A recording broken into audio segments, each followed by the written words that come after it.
नमस्कार, मैं उजाला। आप देख रहे हैं केके न्यूज। आपको बता दें, लोकसभा चुनाव को लेकर सियासी गलियारे में हलचल काफी तेज है। पक्ष और विपक्ष दोनों ही एक दूसरे को बेवरा खंगालने में लगे हुए हैं और चुनाव से पहले जनता को लुभाने के लिए बड़े बड़े दावे कर रहे हैं। यही नहीं, प्रधानमंत्री नरेंद्र मोदी और सीएम योगी आदित्यनाथ ने चुनावी प्रचार प्रसार में अपनी जान झोंक दी है और मतदान से पहले हर एक जिले का दौरा करके योजनाओं का शिलान्यास और उद्घाटन कर रहे हैं। साथ ही जनता को महंगाई, बेरोजगारी और विकास जैसे गंभीर समस्याओं के समाधान का भरोसा भी दिला रहे हैं। अभी हाल ही में सीएम योगी आदित्यनाथ ने जनपद फर्रुखाबाद का दौरा किया था, जहां कई सारी योजनाओं का शिलान्यास किया गया और किसानों को भी खास सौगात दी गई। बता दें, आजादी के बाद से अब तक फर्रुखाबाद सीट पर 17 बार हो चुके लोकसभा चुनाव व उपचुनाव में 7 बार यहां पे कांग्रेस ने बाजी मारी है। वहीं भाजपा सांसद भी तीसरी बार हैट्रिक लगाने की तैयारी में है और मैदान में डटे हुए हैं। लेकिन फर्रुखाबाद के हालात को देखकर 2024 के समीकरण को बता पाना थोड़ा मुश्किल है। भाजपा सांसद मुकेश राजपूत यूं तो किसी पहचान के मोहताज नहीं है, क्योंकि ये आए दिन अपने बयानों के जरिए चर्चा में रहते हैं और यही कारण है कि ये 2 बार फर्रुखाबाद में अपना परचम लहरा चुके हैं और तीसरी बार भी हैट्रिक लगाने की तैयारी में है। बता दें, लोकतंत्र का सबसे बड़ा त्योहार लोकसभा का चुनाव कल यानी 19 अप्रैल को देश भर में होने वाला है और पहले चरण के मतदान में जनता अपने प्रिय प्रधानमंत्री को चुनने के लिए अपने मताधिकार का प्रयोग करेगी। इस बीच हमारी साथी सोनाली सिन्हा ने सांसद मुकेश राजपूत के लोकसभा चुनाव और फर्रुखाबाद के विकास को लेकर खास बातचीत की है। देखिए ये खास बातचीत। हम लोगों ने काफी विकास कराया है माननीय योगी के आशीर्वाद से फर्रुखाबाद जनपद। माननीय मोदी जी का तो हिंदुस्तान ही नहीं पूरे विश्व की लोकप्रियता है। जुमलेबाजी तो कांग्रेस के सहयोगी दल करते रहे हैं। नकली किसान है जो पैरुपिया टाइप के हैं। 300 रुपए आटा बिक रहा, हमारे यहाँ 30 रुपए में आटा मिल रहा। मुझे एक भी उदाहरण लेके आए कि जिसका विनाश हुआ हो। तरह के शेर जेल कभी जाते नहीं। 450 पार के लक्ष्य को प्राप्त करेगी पार्टी। इस बार भी हैट्रिक लग पाएगी फर्रुखाबाद में, इसमें कोई दो राय नहीं है। नमस्कार, मैं सोनाली और आप देख रहे हैं केकेडी न्यूज। जी हाँ, आप सभी का बहुत स्वागत है।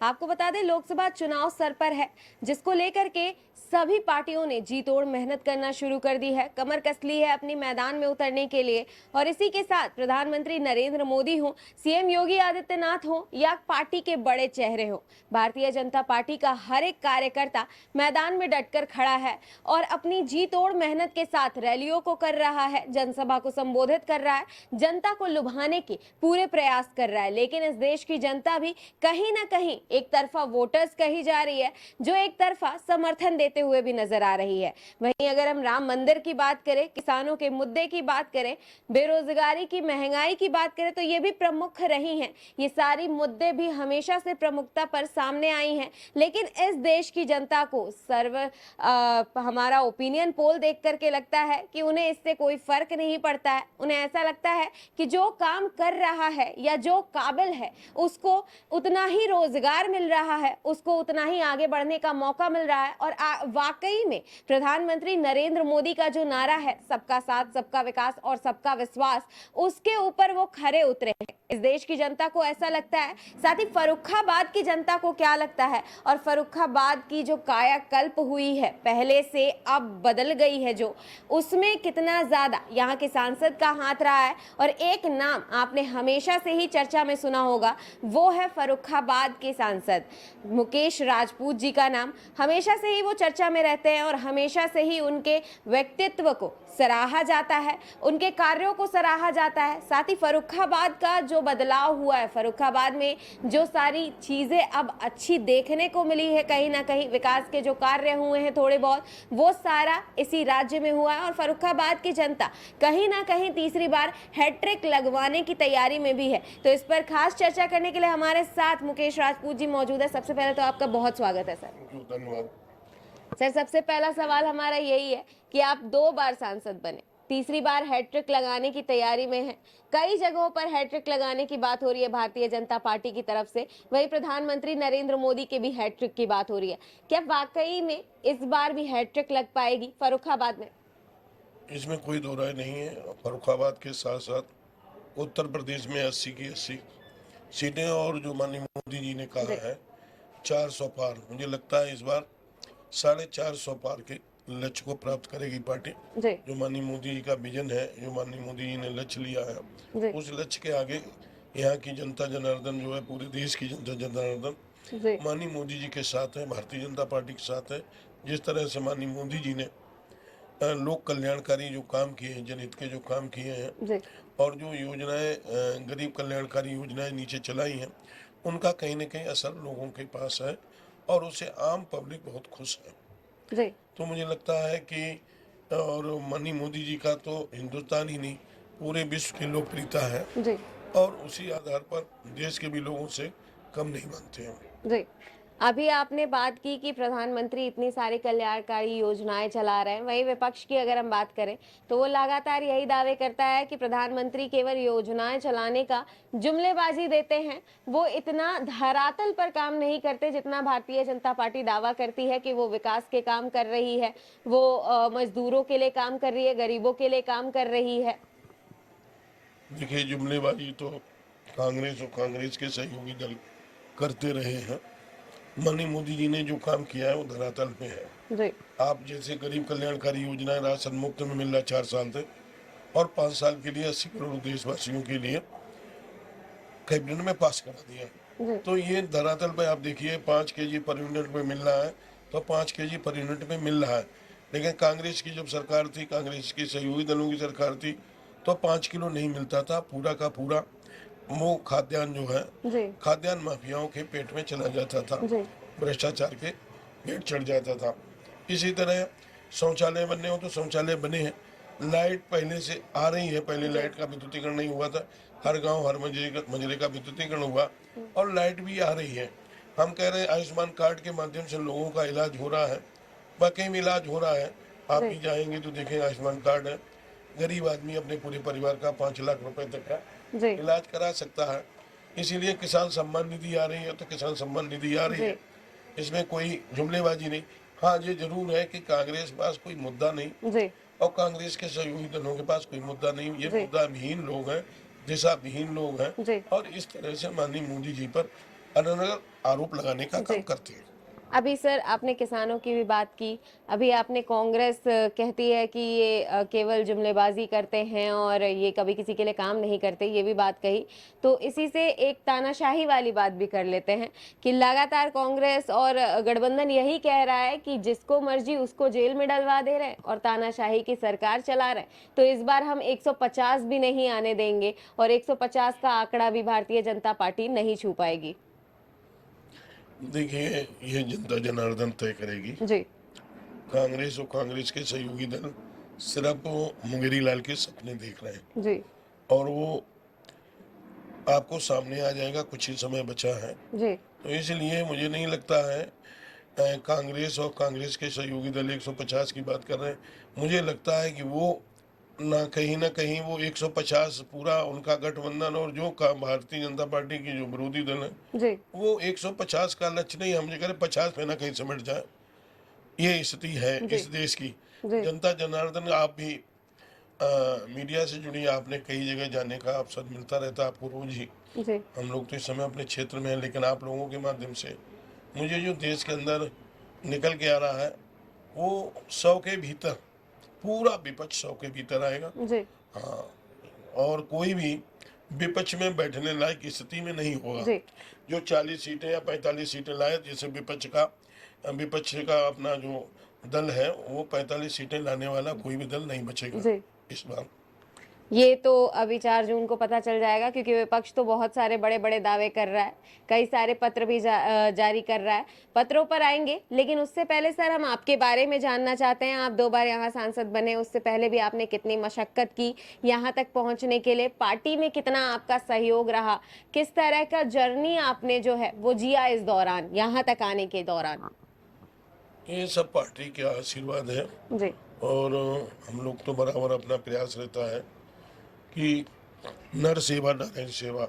मैं नर में किसी भी दलित है, पिछड़ा है या कोई भी पीड़ित व्यक्ति आता है, जी उसकी सेवा करके मुझे शांति मिलती है। तो मैं मानता हूँ नर सेवा नारायण सेवा के बराबर है।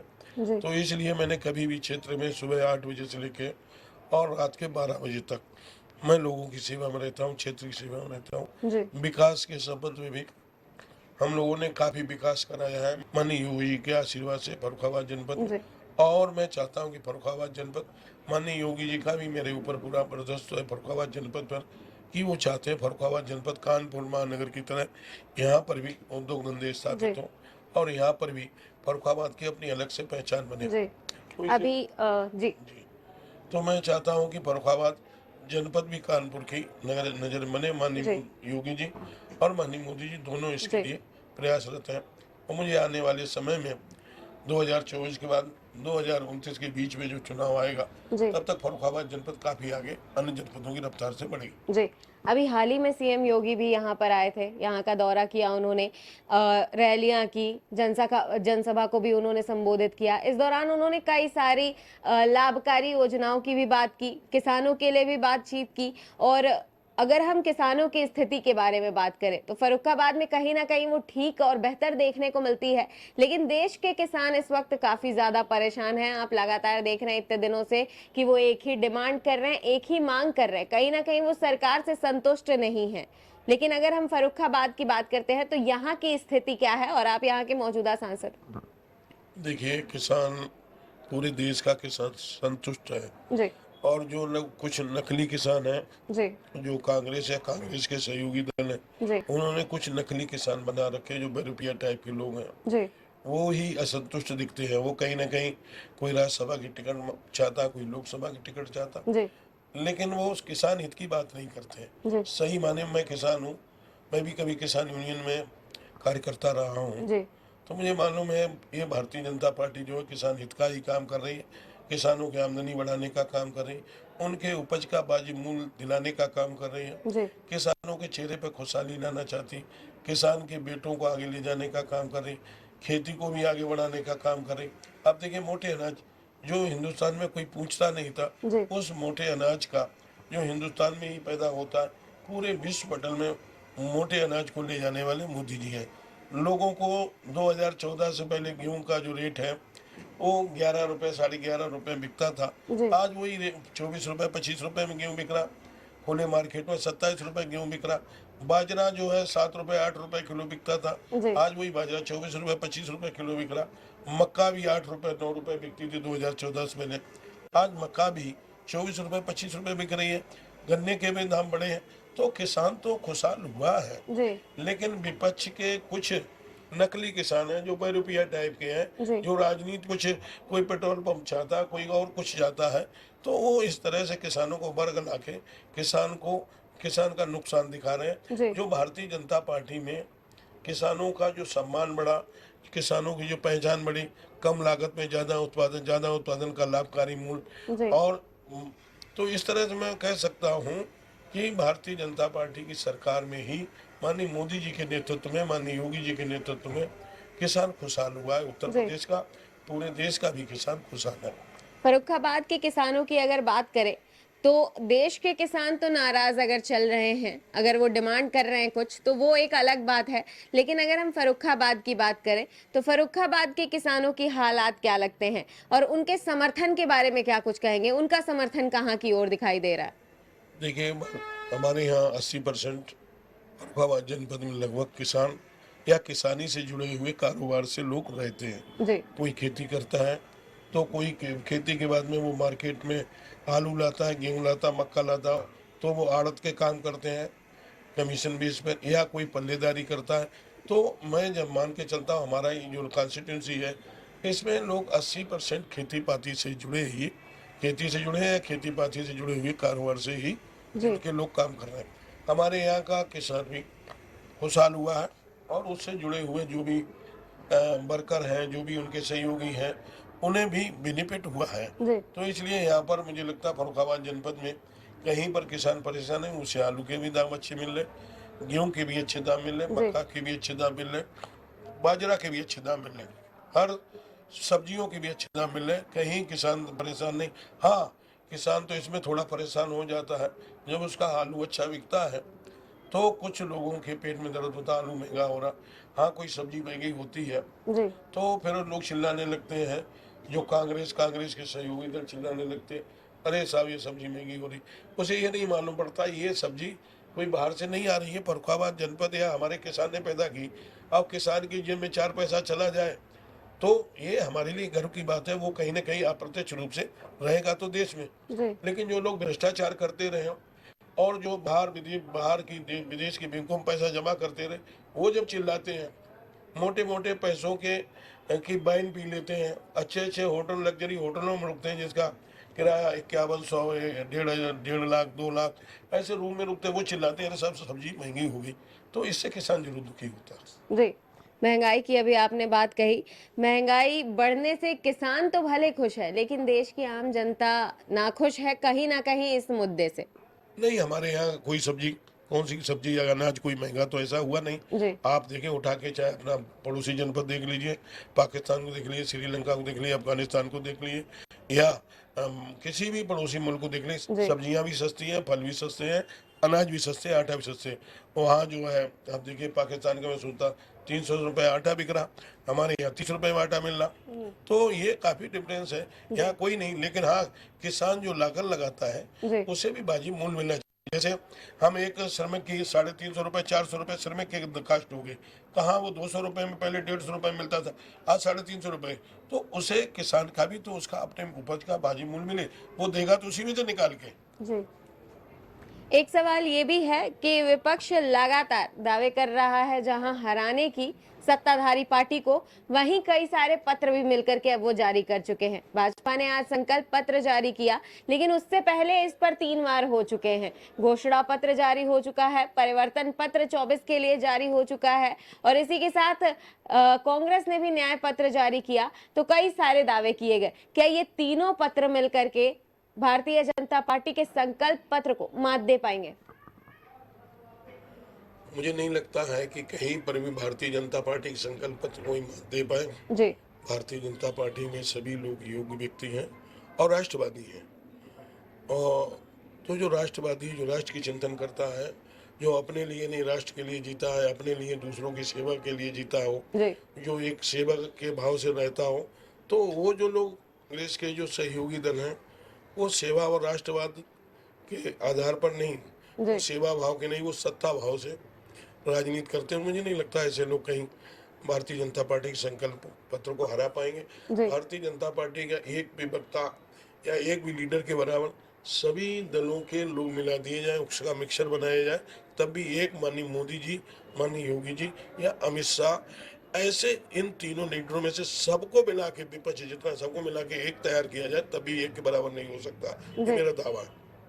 ये बड़ा दावा किया आपने। अब ये इसका भी पता चल जाएगा अभी कुछ दिनों में कि आखिर जनता क्या जवाब देती है, क्योंकि सारा चीज और हर एक चीज उसी के हाथ में है। लेकिन एक सवाल और हम अगर यहाँ पे देखते हैं तो लगातार बात हो रही है कि विकास के कार्य कर रही है भारतीय जनता पार्टी, विश्वास है जनता को, सबका साथ सबका विकास, ये दावे भी किए जा रहे हैं। लेकिन विपक्ष जो इस पर वार करता है वो यही है कि वो सबका साथ सबका विकास और सबका विनाश कर रही है, ना कि किसी का कोई विकास कार्य हो रहा है और ना किसी का विकास हो रहा है। विपक्ष का कहना है कि भारतीय जनता पार्टी विनाश कर रही है, तो मुझे एक भी उदाहरण लेके आए कि जिसका विनाश हुआ हो। हाँ, ये जरूर है, किसी ने भ्रष्टाचार किया है। मोदी जी कहते ना मैं खाऊंगा ना खाने दूंगा, जिनने खाया है तो उसे कहीं ना कहीं भरना जरूर पड़ेगा। जांच एजेंसियां ईमानदारी से काम कर रही हैं और वो कहीं जांच के दायरे में फंसेंगे तो जेल जाएंगे। लेकिन कहीं एक सिंगल भी आम आदमी का कहीं भी एक भी पॉइंट पर, बिना तो छोड़ दीजिए, किसी को नेक भी तिल मात्र भी कोई नुकसान पहुंचाओ तो मुझे ले आओ, मैं राजनीति से संन्यास ले सकता हूँ। ये बड़ा दावा आपने किया इस वक्त कि किसी को जरा भी नुकसान पहुंचा हो तो आप संन्यास ले सकते हैं। अभी हाल ही में आपका एक वीडियो वायरल हुआ था, उसे सभी ने देखा। उस वीडियो की हम केवल सच्चाई जानना चाहते हैं, क्योंकि अखिलेश यादव ने साफ तौर पर कहा कि किसी की समस्या सुनने की बजाय उन्होंने कहा कि वोट देना है तो दो, नहीं तो मत दो। लेकिन इस वीडियो की वाकई में सच्चाई क्या है, आपसे जानना चाहेंगे। देखिए, उस वीडियो के 2019 का मामला का प्रकरण है जी। मैं जब उनके गांव में गया जी। तो वो कह रहे हैं कि साहब आपने हमें 10 लाख का एस्टीमेट था और आपने हमें 50,000 दिलाया। जी। और वो मैंने उनसे कहा कि भाई 1 लाख का एस्टीमेट होगा तो 50,000 मिला होगा। प्रधानमंत्री केयर फंड से आधा पैसा मिलता है। बोले नहीं साहब मेरा 10 लाख का एस्टिमेट था। जी तो मैंने कहा यार झूठे आरोप मत लगाओ, वोट ना देना कोई बात नहीं, लेकिन झूठे कम से कम आरोप तो ना जी, लगाइए। जी। जनप्रतिनिधि मैं ईमानदारी से निष्पक्ष रूप से सेवा लोगों की करता हूँ। आप आई जी। हैं तो देख रहे होंगे, जबकि मैं सुबह 8 बजे बैठ के ये समस्या एक बार सुन चुका हूँ, जी। दोबारा फिर इतने इसी तरह रोज इससे जाना, जबकि मैं मना कर चुका भाई 1 महीना तो मुझे कम से कम छोड़ जी। दीजिए। लेकिन जन समस्याएं लोग आते हैं, ईमानदारी से मैं सुबह 8 बजे से लेकर दिन 12 बजे 1 बजे तक समस्या जी। सुनता हूँ। फिर उसके बाद में क्षेत्र में जी। लोगों के यहाँ जो भी कार्यक्रम फंक्शन होते हैं तो उसमें मैं जाता रहता जी। हूँ, और रात के 12 बजे तक जब तक लोग मिलते हैं तब तक मैं कंटिन्यू जाता रहता। तो ये मैं मान के चलता हूँ कि मैं जब सेवा कर रहा जी। हूँ तो उसका आप हमें इनाम ना दो, शाबाशी ना दो, तो जी। कम से कम एक आरोप तो ना लगाओ मेरे ऊपर। जो मेरा चरित्र है कोई भी विपक्ष भी नहीं कह सकता जी। कि मुकेश राजपूत ने किसी को अपने दरवाजे से लौटाया हो, जी। चाहे वो कांग्रेस का हो, चाहे सपा का हो, चाहे बसपा का हो, किसी दल से। जी। वो ये कहेंगे हमारे सांसद सबसे इजी गोइन है, सबसे ज्यादा मिलते हैं, सब जहाँ चाहता मिलते हैं और जो कहो सो करते हैं। जी। तो एक आरोप सार्वजनिक सभा में कोई आरोप लगाए कि आपने मुझे पैसा जबकि 50,000 1 लाख का एस्टिमेट होगा जी। तो 50,000 स्वाभाविक मिलना, वो बार बार उसे समझाने के बावजूद भी आरोप लगा, लेकिन वो पूरी तो लोग कोई वीडियो भेजते नहीं, वो तो सिर्फ उतनी बात भेजते हैं। मैंने यही कहा कि आरोप मत लगाइए, वोट देना नहीं हो सकते हो सब 100% वोट हमें तो मिलेंगे जी। नहीं, विपक्ष के लिए भी तो बचेंगे, जी। तो वोट ना देना कोई बात नहीं, लेकिन कम से कम आरोप तो मत लगाओ। जी। हाँ, झूठा मिथ्या आरोप तो ना लगाओ, जी। ये भाव था और कोई जी ये बड़ी बात है। इस वीडियो की सच्चाई काफी लोग जानना चाहते थे, क्योंकि विपक्ष की ओर से लगातार इस पर दावे किए जा रहे थे कि किसी गरीब की परेशानी नहीं सुनना चाहते सांसद जी, और उसे कह रहे हैं कि वोट देना है तो दो, नहीं देना है तो ना दो। तानाशाही की बात लगातार विपक्ष करता रहा है और अभी भी कर रहा है कि जिसे चाहे उसे जेल में डलवा देते हैं, जिसे चाहे उसको ईडी से उठवा लेते हैं, और चुनाव से पहले ही भारतीय जनता पार्टी ये सारे हथकंडे अपनाती है, क्योंकि वो कहीं ना कहीं विपक्ष से डर गई है कि वो इस बार चुनाव में जीत नहीं पाएगी। देखिए, ईडी जो है आज से किसी चुनाव पीरियड में ही किसी की जांच नहीं चल रही है। जी। ईडी की जांच जो है वो बहुत पहले की मैं समझ रहा हूँ आपका जो इशारा है वो केजरीवाल की तरफ से है। जी। केजरीवाल पर 1 नहीं, 2 नहीं, 3 नहीं, लगभग 10 नोटिस पर उन्होंने जवाब नहीं दिया, जी। नहीं गए। जी। तो मैं कह सकता हूँ जैसे कृष्ण भगवान ने भी जी। शिशुपाल से कहा था कि आप 99 गलती कर ली, आप उठ जाओ, जी। नहीं तो मजबूरी में मुझे सुदर्शन उठाना पड़ा। लेकिन शिशुपाल नहीं माना, फिर उन्हें सुदर्शन तो उठाना ये पड़ा। सुदर्शन उठाया गया है। तो सुदर्शन उठाया, जी। शिशुपाल का वध हुआ। जी। तो इसी तरह मैं कह सकता हूँ कि ईडी ने इन्हें बहुत मौका दिया केजरीवाल को, लेकिन नहीं, उस मौके पर उन्होंने उसका जवाब गए ना गए, जी। ना कोई जवाब दिया जाके, तो सहयोग नहीं किया, तो ईडी को उठा के बंद जी। करना ही पड़ेगा, ये बात है। जी। तो इसमें ये ऐसा तो है नहीं कि पहली बार कोई गया हो और जी। उन्हें 10 नोटिस का जवाब नहीं, इसके मतलब जी। वो जांच में सहयोग नहीं जी। करना चाहते हैं, तो ईडी को मजबूरी में करके भेजना जी। पड़ा, और वो कोर्ट में भी गए, कोर्ट में भी उन्हें जी। कोई राहत नहीं मिलेगी। संजय सिंह बाहर आए तो उन्होंने कहा अब शेर बाहर आ गया है और शेर बताएगा कि शेर वाकई में क्या कर सकता है और किस तरह से करेगा। अब मुझे लगता है जो जेल से बेल पे हों उन्हें ऐसी बात नहीं करनी चाहिए। जी। जेल के उन्हें क्या अनुभव मिले वो जरूर उन्हें बताना चाहिए, और इस तरह के शेर जेल कभी जाते जी। नहीं, शेर होता है, जी। शेर को कभी जेल नहीं होती है, जी। चाहे बूढ़ा हो चाहे छोटा हो, शेर रहता है, जी। लेकिन शेर को जेल नहीं होती है। अब वो कह रहे हैं, अपने को मान रहे हैं, जी। तो वो जाने, वैसे उन्हें अपने जेल के अनुभव बताने जी। चाहिए, और ये प्रयास करना चाहिए कि दोबारा कभी भी उन्हें जेल जाने का अवसर ना मिले। जी। अब अगर हम बात कर रहे हैं आम आदमी पार्टी की ही, तो आतिशी की भी बात कर लेते हैं। वो लगातार यही दावा कर रही हैं कि उन्हें भारतीय जनता पार्टी की तरफ से कहा जा रहा है कि पार्टी में शामिल हो जाइए, उन्हें ऑफर्स दिया जा रहा है। अब उन्हें कहीं ना कहीं उनसे इस चीज के लिए रिपोर्ट भी मांगी गई है कि कहाँ दिया गया है, ये बता दीजिए। नहीं, इसके बारे में वही बता सकते जी। हैं, और मुझे नहीं लगता है कि भारतीय जनता पार्टी के इस तरह जी। का कोई कल्चर नहीं है जी। किसी पर दबाव बनाए हमारी जी। पार्टी में आ जाओ। यहाँ पार्टी में तो लोग आ रहे हैं, जी। लेकिन पार्टी भी जी। चटना लगा के ये देख रही है कि जी। कोई किसी पर अपराध तो नहीं, कोई भ्रष्टाचार तो नहीं किया, कहीं किसी तरीके जी। से साफ सुथरी छवि जी। है। उसी लोगों को भारतीय जनता पार्टी में सभी लोग आना चाहते हैं, लेकिन भारतीय जनता पार्टी छटना लगा के जी 3 तरीके के छटने लगा के, किसी के ऊपर भ्रष्टाचार का आरोप तो जी। नहीं, किसी के ऊपर आपराधिक मुकदमे तो नहीं, जी और किसी तरह से कोई भी किसी तरह से साफ सुथरी छवि है कि नहीं है। जी तो 3 चीजों को देख के जी। पार्टी अपने में ज्वाइन कराती। और ऐसे लोग जिनके ऊपर जांच चल रही हो, जी हाँ, तो ऐसे लोगों को तो कहीं पर भी भारतीय जनता पार्टी यहाँ जी। पर नहीं दे सकती। हाँ, लेकिन कुछ लोग हैं वो राजनीति में अपनी सस्ती लोकप्रियता हासिल करने के लिए, जी अपनी योग्यता को दिखाने के लिए कहीं ना कहीं इस तरह के मनगढ़ंत आरोप लगाने का काम करते हैं, जी लेकिन सत्यता इसमें मुझे नहीं कही थी। जी। लेकिन अभी आपने जो कहा कि उनको पार्टी कभी भी ऐसा नहीं करेगी, तो वो भी यही कहते हैं कि वॉशिंग मशीन है भाजपा के पास, वो वॉशिंग मशीन में धुल लेते हैं और उसके बाद अपने पास बुला लेते हैं। साथ ही विपक्ष ये भी दावा कर रहा है, एक सवाल आजकल बहुत ज्यादा उठ रहा है कि वाकई में विपक्ष के ही सारे बड़े नेता जो हैं वो भारतीय जनता पार्टी में क्यों शामिल हो रहे हैं, वही क्यों दल बदल रहे हैं, यहाँ के नेता कोई, यहाँ के कार्यकर्ता कोई क्यों नहीं विपक्ष में चला जाता है। लगातार विपक्ष यही बात कह रहा है कि उनको कुछ ना कुछ ऐसे ऑफर्स दिए जा रहे हैं भारतीय जनता पार्टी की तरफ से, जिसको देख करके वो जा रहा है और भारतीय जनता पार्टी के वॉशिंग मशीन में धुलने के लिए जा रहा है। इस पर क्या कहेंगे? देखिए, जी पूरा राष्ट्र जानता है, पूरा विश्व जानता है कि भारतीय जनता पार्टी एक ऐसी पार्टी, सबसे विश्व की सबसे मजबूत पार्टी है, और इस पार्टी में ही कल्याण है, जी इसमें ही सबका सम्मान है। अब जो लोग रह गए हैं, कुछ राजनीतिक लोग हैं, कुछ परिवार हैं, जी जो जैसे एक सोनिया गांधी का परिवार, एक अखिलेश जी का परिवार, एक ममता दीदी का परिवार, जो परिवारवादी पार्टियां हैं, तो परिवारवादी पार्टियों के अलावा जो अन्य लीडर जी। हैं, उन्हें लगता है हमारा इसमें भविष्य सुरक्षित नहीं है, या हम इसमें कभी एक कार्यकर्ता तो रह सकते हैं, लेकिन जी। भारतीय जनता पार्टी में बड़े लीडर बन सकते हैं। यहाँ पर सभी समाजों का, सभी धर्मों का, सभी मजहबों का जी सम्मान है, जी तो वो इसलिए छटपटा रहे हैं कि हम भारतीय जनता पार्टी में आ जाए। लेकिन भारतीय जनता पार्टी भी सोचती है कि टर्म्स ऑफ कंडीशन, हमारी कौन सी सीट जी कमजोर है जहाँ से मैंने लॉन्च करके ये सीट जीती जा सकती है हर आदमी को, तो इसलिए वो पार्टी में कहीं ना कहीं आ रहे हैं। लेकिन यह पार्टी का बहुत से लोग बिना शर्त के आ रहे हैं कि भाई हम भारतीय जनता पार्टी के कार्यकर्ता के रूप में सेवा करेंगे, कहीं न जी। कहीं आगे हमारा सम्मान बढ़ेगा और ये राष्ट्र जी। हित के काम करें।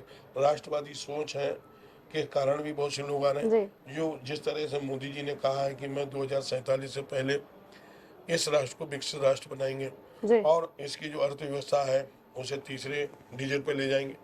और भी कई लोग ये सोचते हैं कि जी। इसमें हमें भारतीय जनता पार्टी को सहयोग देना जी। चाहिए। यही राष्ट्रवादी पार्टी, इससे राष्ट्र का कल्याण है, जी। लोगों का कल्याण है, इसलिए लोग आ रहे हैं और कोई इसकी वजह नहीं, दूसरी कोई वजह नहीं जी। है। हाँ, दूसरे लोगों को छोड़ना इसलिए चाह रहे हैं, उनमें कोई उनका भविष्य नहीं। जी और भारतीय जनता पार्टी का कार्यकर्ता क्यों छोड़ के जाए, उन्हें लगता है इसमें ही हमारा भविष्य है, इससे ही मेरी पहचान है, जी तो इसलिए दूसरे दल को नहीं जाना चाहिए। जी। एक सवाल ये भी लगातार उठ रहा है कि भारतीय जनता पार्टी केवल धर्म और जाति के नाम पर चुनाव करती है। अब इससे पहले बात हो रही थी जाट नाराज हैं, इससे पहले वाले चुनाव में, उससे पहले बात हुई कि ब्राह्मण नाराज हैं, उससे पहले बात हो रही थी कि ओबीसी वोटर्स नाराज है। अब इस बार एक नया सवाल उठ करके आया है कि जितने भी राजपूत हैं वो कहीं ना कहीं भारतीय जनता पार्टी से नाराज हैं, जितने ठाकुर हैं वो भारतीय जनता पार्टी से नाराज हैं। तो भारतीय जनता पार्टी केवल जाति के नाम पर चुनाव करना चाहती है। देखिए, ये आपकी जो विपक्ष का आरोप है, ये बिल्कुल मनगढ़ंत भी है। जी मैं ये कह सकता हूँ हमारी लोकसभा में पूरे उत्तर प्रदेश और पूरे देश में जी क्षत्रिय समाज भारतीय जनता पार्टी के साथ है जी। और रहेगा। और वहाँ तो हमारे तो कुछ ऐसे बूथ हैं जहाँ 100% वोट पड़ता है और 100 में 100 वोट हमारा ही निकलता है, दूसरे दल का सिंगल खाता भी नहीं खुलता। जी तो ये मान के कैसे मैं चलूँ, क्षत्रिय समाज का वोट जो है परसेंटेज भी बढ़ता है, जी ब्राह्मण समाज का भी हमें वोट मिलता है, हमें ओबीसी समाज का भी वोट मिलता है, हमें दलित समाज का भी वोट मिलता है। भारतीय जनता पार्टी ऐसी एक पार्टी है विश्व की जी जिसमें सभी सब वर्गों का वोट बड़ी मात्रा में मिलता है। जी। शाक्यों की अगर हम बात करें तो यहाँ पर सपा से खड़े हैं नवल किशोर शाक्य, तो उनको मात देने के लिए क्या वाकई में भारतीय जनता पार्टी का एक विधायक ही काफी है? नहीं, इनमें कोई दो राय नहीं है। जी हमारे पास मनीष सुशील शाक्य जी बड़े शाक्य में फिगर हैं, उनके जी। पिताजी दयाराम शाक्य जी, जी यहाँ से सांसद रहे जी जब पूरे देश के अंदर 2 सीटें लोकसभा की होती थी, जी उसमें दयाराम साकी, मनीष दयाराम साकी जी स्वर्गीय जो है जी वो सांसद हुआ करते, उनके बेटे सुशील साकी। जी और पूरी यहाँ का साक समाज भारतीय जनता पार्टी में है, और आज भी जी साक कैंडिडेट होते हुए भी हमें 75% वोट आज अभी जी इस वक्त मिल रहा है। जी आगे आने वाले समय में 75 से 90 तो हो सकता है, जी लेकिन 75 का 70 नहीं हो सकता जी है, ऐसा मेरा विश्वास है। जी हमारा आखिरी सवाल ये है कि संकल्प पत्र आज जारी हुआ है, उसमें क्या कुछ खास दिया गया है, सौगात दिया गया है? इसी के साथ अगर हम बात करें तो इससे पहले विपक्ष का भी पत्र जारी हुआ, उसमें उन्होंने 1000 करोड़ नौकरियां देने की बात कही। इसमें हमने भी संकल्प पत्र देखा नहीं, देख जी। के अगर होगा तो बात करेंगे। जी। ठीक है। विपक्ष के जुमले पर क्या कहेंगे? क्या वाकई में वो इतनी नौकरियां दे पाएंगे? क्योंकि वो यही कहते हैं कि भारतीय जनता पार्टी जो है वो जितने दावे करती है उसे धरातल पर नहीं उतार पाती, चाहे वो 15 लाख रुपए खाते में आने के हो या किसानों की बात हो, गरीबी की बात हो। देखिए मैं बता दूं, जुमलेबाजी तो कांग्रेस करती है। जी कहीं पर भी माननीय मोदी जी ने नहीं कहा था कि मैं 15 लाख रुपए जी लोगों के खाते में डालूंगा। जी मैं यदि विपक्ष की ये भी बात मान लेता हूँ, जी चलिए वो कह रहे हैं हम एक बार साथ ही मान ले, जी तो माननीय मोदी जी ने देश की आधी आबादी को जी 5-5 लाख रुपए का आयुष्मान कार्ड दिया है, जी जो अपने परिवार का इलाज करा सकता। तो 1 साल में 5 लाख, 3 साल में कितने हो गए? 15 लाख हो गए। जी तो और जो जीवन भर के लिए है जी तो कितने लाख हुए? हम उनकी ही बात मान ले, लेकिन कांग्रेस ने क्या किया? जी ये कहीं कांग्रेस ने, ये सिर्फ उनकी अपनी मनगढ़ंत कहानी है जी मोदी जी के लिए, लेकिन भारतीय जनता पार्टी ने आयुष्मान कार्ड दिया तो एक बार में 1 साल जी। में 5 लाख रुपए तक का इलाज कराने के लिए उनका कोई भी गरीब परिवार का कोई भी सदस्य इलाज करा सकता है 5 जी। लाख। तो अब हम माने 3 साल में 15 लाख हो गए, वही मान ले, तो देश की आधी आबादी को तो मिल ही रहा है। जी और आगे आने वाले समय में जितने हमारे पात्रता गृहस्थी वाले हैं, जी मुझे पूर्ण विश्वास है आगे आने वाले समय में माननीय मोदी जी जितने गरीब लोग हैं उन सब लोगों को, जिन लोगों को खाद्यान्न मिल रहा है, मुफ्त में खाद्यान्न मिल रहा है, उनके लिए इलाज की भी व्यवस्था जी। करेंगे मुफ्त जी। में 5 लाख। जी बस एक सवाल ये है कि आपका हैट्रिक लगने वाला है, पीएम मोदी का हैट्रिक लगने वाला है, क्या वाकई में ये सत्य हो पाएगा? नहीं, इसमें कोई दो राय नहीं। माननीय मोदी जी जी जो 400 का लक्ष्य रखा, मैं सोचता हूँ 450 सीटें लाके जी माननीय मोदी जी शपथ लेंगे। जी और जो विश्व को माननीय मोदी जी ने विकसित राष्ट्र बनाने का जी। संकल्प लिया है जी उसे भी पूरा करेंगे, जी और भारत को महाशक्ति के रूप में जी बनाने के लिए अपना पूरा योगदान देंगे। जी। हम सुनते थे कि ये देश सोने की चिड़िया था, ये देश सोने की चिड़िया बनेगा, ये देश कभी विश्व गुरु हुआ करता था। मोदी जी के नेतृत्व में देश विश्व गुरु बनेगा, जी। और जल्दी ही बनेगा। मेरी आंखों के सामने बनेगा, आपकी आंखों के सामने बनेगा, ये मैं विश्वास के साथ जी। कहता हूं। तो आपका बहुत बहुत धन्यवाद सर। तो अभी आपने मुकेश राजपूत जी को सुना है और उन्होंने क्या कुछ दावे किए हैं। इसी के साथ उन्होंने कई सारे बड़े दावे करते हुए विपक्ष को ललकारते हुए ये भी कहा है कि अगर ये वादा पूरा नहीं होता है तो वो इस पद से इस्तीफा दे देंगे। लेकिन वाकई में क्या फर्रुखाबाद की जनता, क्या देश की जनता ऐसा होने देगी? क्योंकि वो कहीं ना कहीं अपने पसंदीदा नेता के कार्यों से खुश है, उनके विकासकारी योजनाओं से खुश है। जो दावे किए जा रहे हैं कि इस बार 400 पार होगा, कहीं ना कहीं उसमें भी समर्थन नजर आ रहा है। तो देखना बस यही है कि फर्रुखाबाद का अब आगे और कितना विकास होता है, इसी के साथ देश का और कितना विकास होता है, और देश को जो वाकई में सोने की चिड़िया दोबारा से बनाने की बात हो रही है, विश्व गुरु बनाने की बात हो रही है, 2047 तक पूरा काया कल्प बदलने की बात हो रही है, क्या ये स्थल पर उतर पाती हैं? क्या देश की जनता को तीसरी बार भी पीएम मोदी पर भरोसा हो पाता है? क्योंकि चुनाव सर पर है, 19 अप्रैल से चुनाव होने हैं, 7 चरणों में चुनाव होने हैं, 1 जून को इसकी समाप्ति होगी, वहीं 4 जून को नतीजे भी घोषित कर दिए जाएंगे, और तब ये साफ हो जाएगा कि प्रधानमंत्री नरेंद्र मोदी का हैट्रिक लगेगा या फिर नहीं, या फिर इस बार गठबंधन को मौका मिलने वाला है। वैसे ही गठबंधन की ओर देश की जनता का ज्यादा रुझान तो नहीं है, क्योंकि ओपिनियन पोल्स यही बताते हैं, लेकिन गठबंधन का यही दावा है कि इस बार उनकी सरकार बनने वाली है, लेकिन फिर भी ये लक्ष्य पार होगा या नहीं होगा, 400 पार होगा या नहीं होगा, या फिर विपक्ष जो कह रहा है कि 150 पर समटा देंगे, ये देखना अभी बाकी है। 4 जून को ये भी साफ हो जाएगा कि सरकार किसकी बन रही है। फिलहाल के लिए नमस्कार, मैं सोनाली सिंह, कैमरा पर्सन शरद के साथ। हम लोगों ने काफी विकास कराया।